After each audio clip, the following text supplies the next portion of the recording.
Volvemos y entramos en este segundo segmento a ocuparnos de lo que está pasando en Colombia, las restricciones a la movilidad que siguen en diferentes lugares del territorio nacional por cuenta del comportamiento que está teniendo la pandemia, está trayendo afectaciones bastante severas a la economía. Quienes se dedican a estudiar estos temas juiciosamente, pues están levantando la mano para alertar justamente de todas esas consecuencias, de todos esos efectos. Luis Fernando Mejía es el director de FEDesarrollo. Doctor Mejía, muy buenos días. Allá hablábamos ayer tardecito en la noche de temas económicos que tenían que ver con el nuevo gobierno de los Estados Unidos, pero hoy volvemos a encontrarnos muy temprano para hablar de temas económicos en Colombia. Gracias por atendernos. Así es, Pablo. Muy buenos días. Un especial saludo para ti, para todas las mesas de trabajo y, por supuesto, para los televidentes.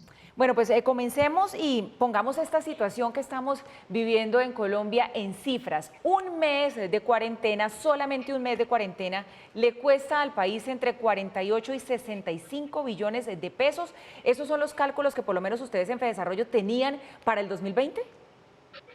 Así es, el año pasado habíamos hecho unos cálculos, Paula, sobre el costo de una cuarentena generalizada y el costo era sustancial. Estaba entre, como usted lo mencionaba, entre 48 y 65 billones de pesos.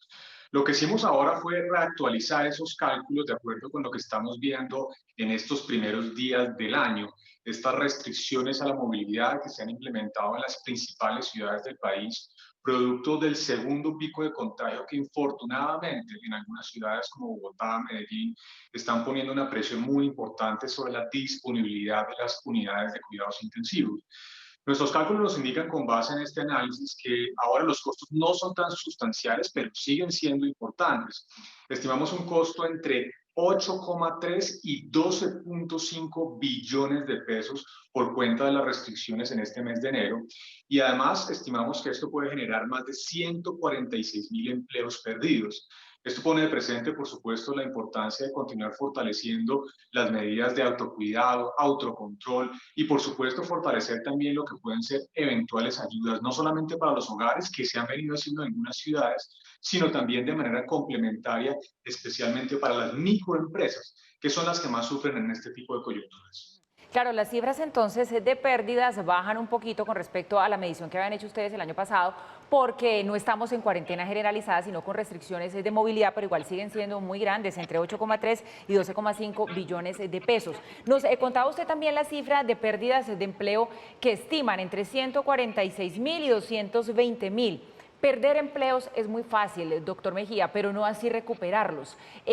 ¿Cuánto le va a tardar al país volver a tener activas esas plazas de empleo que se están perdiendo? Y sobre todo, ¿de qué factores va a depender que podamos hacerlo de forma rápida, recuperar el empleo? Así es, Paula. Pues mire, lo principal va a ser la tasa de crecimiento económico este año.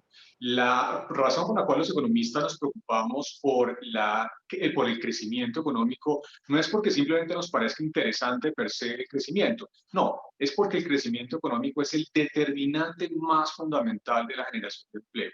Nosotros estimamos que este año la economía colombiana se va a expandir a una tasa del 4,8%.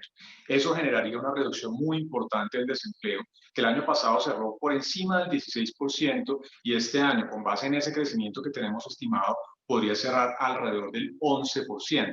Hay riesgos importantes, uno de ellos ya lo estamos viviendo, por supuesto, este tipo de restricciones a la movilidad, a la actividad productiva, que por supuesto están generando también costos económicos y costos en el empleo. El otro elemento fundamental, Paula, va a tener que ver, por supuesto, con la exitosa implementación de la primera fase de vacunación. Ojalá se pueda hacer esa fase de vacunación desde el mes de febrero. Eso sería muy importante para generar confianza en los empresarios, en los hogares y determinar esa cifra de crecimiento del 4,8, que sería de nuevo fundamental para reducir la tasa de desempleo. Es que ese es un tema importantísimo. Entre más se tarde el inicio de ese Plan Nacional de Vacunación, pues también más efectos económicos vamos a seguir sintiendo. Se dice febrero, pero no tenemos todavía un día exacto para conocer cuándo nos vamos a empezar a vacunar los colombianos. Si las medidas, doctor Mejía, de confinamiento, de restricción a la movilidad están trayendo tantos efectos económicos, ¿qué han estudiado ustedes desde FEDesarrollo que podría funcionar para disminuir esas tasas de contagio, pero conciliando ese debate que ha sido tan difícil, salud y actividad productiva? Pues así es. Infortunadamente, los tomadores de decisiones de política pública a nivel nacional y a nivel local están en una situación muy difícil. Aquí muchas veces es escoger entre lo malo y lo peor. Creemos de todas maneras que hay alternativas que se pueden ir profundizando para evitar nuevos contagios. Ya hablé uno de ellos, continuar fortaleciendo toda la concientización para todos los individuos de Bogotá, de las principales ciudades del país, del autocuidado, el cumplimiento de los protocolos es absolutamente esencial.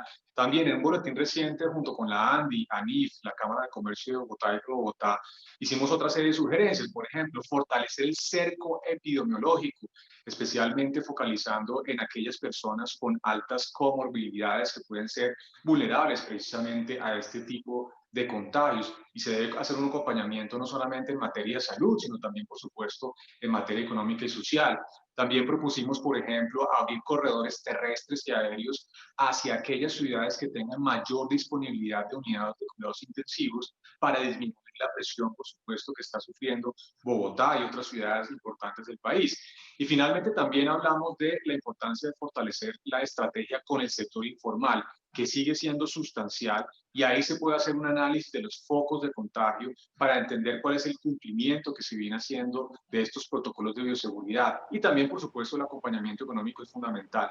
Así que hay una serie de medidas, Paula, que pueden ser útiles en este momento para evitar especialmente nuevos contagios o nuevos picos de contagios hacia adelante y evitar este tipo de restricciones que infortunadamente son muy costosas en materia económica y en materia de empleo. Eso es cierto, tiene que ser un conjunto de medidas porque si usted se da cuenta, doctor Mejía, el tema del autocuidado nos está quedando grande. Cuando nos dan libertad, la gente se va de fiestas clandestinas, se aglomera, no se cuida y después se quejan porque nos encierran. Es que esto es responsabilidad individual de todos que redunda en lo colectivo.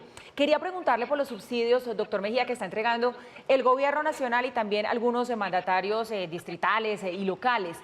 ¿Han funcionado realmente para hacer un respiro en los hogares y permitir que el consumo en el país se mantenga algo activo? ¿O no ha sido suficiente este tema de los subsidios para quienes no están pudiendo trabajar? Pues mire, la oportunidad de los subsidios sí fue muy bien diseñada. Apenas arranca la pandemia, tanto el gobierno nacional como algunas autoridades a nivel local empiezan a diseñar un programa de transferencias. En el caso nacional estamos hablando del programa Ingreso Solidario. También algunas ciudades grandes del país, como por ejemplo el caso de Bogotá, han implementado planes complementarios de entregas, apoyos a los hogares más pobres y vulnerables. Tal vez la cosa para mejorar podría ser, en la medida en que haya capacidad fiscal a nivel local, aumentar esas entregas para poder, especialmente en estas coyunturas de nuevos cierres, garantizar que el impacto social, económico en los hogares más pobres no sea tan sustancial. Pero el otro punto, Paola, es que si las autoridades locales están, por las necesidades de la evolución de la pandemia, decretando nuevos confinamientos, nuevos encerramientos, creemos que también se deberían complementar las medidas de apoyo, especialmente a las microempresas. Recordemos que el gobierno nacional ha implementado un subsidio a la nómina. ¿Por qué no pensar en aquellas ciudades grandes que tengan la capacidad para hacerlo? En estos encierros poder complementar esos subsidios a la nómina, especialmente en las microempresas que son altas generadoras de empleo y que infortunadamente en esta coyuntura tienen grandes problemas de liquidez. Así que no es solamente el tema de transferencias de los hogares, sino también pensar en subsidios complementarios, especialmente para las microempresas. Pues bien, doctor Luis Fernando Mejía, director de FEDesarrollo, esperemos que todas estas recomendaciones que ustedes están haciendo con los argumentos, los estudios y las investigaciones previas detrás sean escuchadas y podamos como país empezar a movernos un poquito mejor en medio de esta pandemia que todavía tiene largo aliento, todavía se demora. Buen día para usted, gracias. Muchas gracias, Paula, muchas gracias por la invitación, un especial saludo para todos.